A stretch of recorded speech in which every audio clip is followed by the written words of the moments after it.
नमस्कार दोस्तों, राधे राधे। आज हम पितृपक्ष की पौराणिक कथा सुनेंगे। कथा के अनुसार जोगी तथा भोगी दो भाई थे। दोनों अलग अलग रहते थे। जोगी धनी था और भोगी निर्धन था। दोनों में परस्पर बड़ा प्रेम था।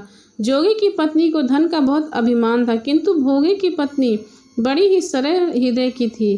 पितृपक्ष आने पर जोगी की पत्नी अपने पितरों के श्राद्ध के लिए कहा तो जोगी की व्यर्थ का कार्य समझकर टालने की चेष्टा करने लगा, किंतु उसकी पत्नी समझाती है यदि ऐसा नहीं करेंगे तो लोग बातें बनाएंगे। फिर उसने अपने मायके वालों को दावत पर बुलाने और अपनी शान दिखाने का यह उचित अवसर समझा। अंत वो बोली, आप शायद मेरी परेशानी की वजह से ऐसा कह रहे, किंतु इसमें मुझे कोई परेशानी नहीं है। मैं भोगे की पत्नी को बुला लूंगी, दोनों मिलकर सारा काम कर लेंगे। फिर उसने जोगे को अपने पीहर न्योता देने के लिए भेज दिया। दूसरे दिन उसके बुलाने पर भोगे की पत्नी सुबह सवेरे आकर काम में जुट गई। उसने रसोई की तैयारी की, अनेक पकवान बनाए, फिर सभी काम निपटाकर अपने घर आ गई। आखिर उसे भी तो पितरों का श्राद्ध तर्पण करना था।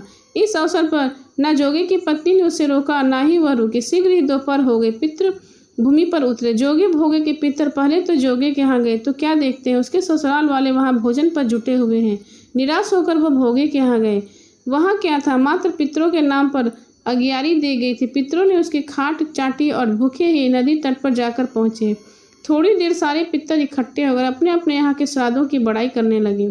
जोगे भोगे के पितरों ने अपनी आप बीती सुनाई। फिर वह सोचने लगे, अगर भोगे समर्थ होता तो शायद उन्हें भूखा न रहना पड़ता, मगर भोगे के घर तो 2 जून की रोटी भी खाने को नहीं थी। यही सब सोचकर उन्होंने भोगे पर दया आ गई।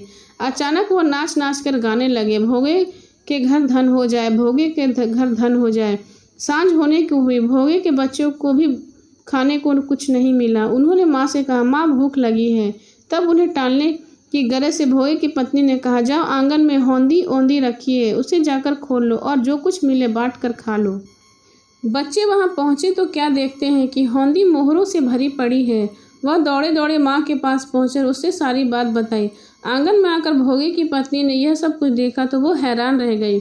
इस प्रकार भोगे भी धनी हो गया, मगर धन पाकर वह घमंडी नहीं हुआ।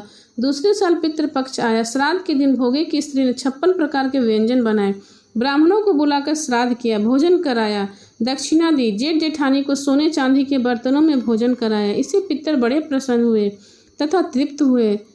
महाभारत और पद्म पुराण सहित अन्य स्मृत ग्रंथों में कहा गया है, जो पितृपक्ष में अपने पितरों के नियमित सामर्थ्य के अनुरूप पूरी विधि से श्रद्धा करते हैं, उनकी इच्छाएं पूरी होती है, घर परिवार में शांति होती है, व्यवसाय तथा आजीविका में उन्नति होती है, साथ ही हर तरह की रुकावटें भी दूर हो जाती हैं। पितृपक्ष के श्राद्ध में कौवों का महत्व। मान्यता है कि श्राद्ध ग्रहण करने के लिए हमारे पितृ कौवे के रूप धारण कर नियत तिथि पर दोपहर के समय घर में आते। यदि उन्हें श्राद्ध नहीं मिलता तो वह रुष्ट हो जाते। इसी कारण श्राद्ध का प्रथम अंश कौवे को दिया जाता है। अब सुने पितृपक्ष की अन्य कथा। महाभारत के दौरान कर्ण की मृत्यु हो जाने के बाद जब उनकी आत्मा स्वर्ग पहुंचती है तो उन्हें बहुत सारा सोना और गहने दिए गए। कर्ण की आत्मा को कुछ समझ नहीं आया। वह तो आहार की तलाश में घूम रहे थे।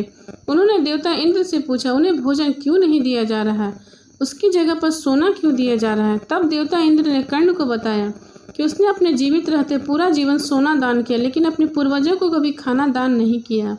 तब कर्ण ने इंद्र से कहा, उन्हें ज्ञात नहीं था कि उनके पूर्वज कौन थे और इसी वजह से वह कभी उन्हें कुछ दान नहीं कर सके।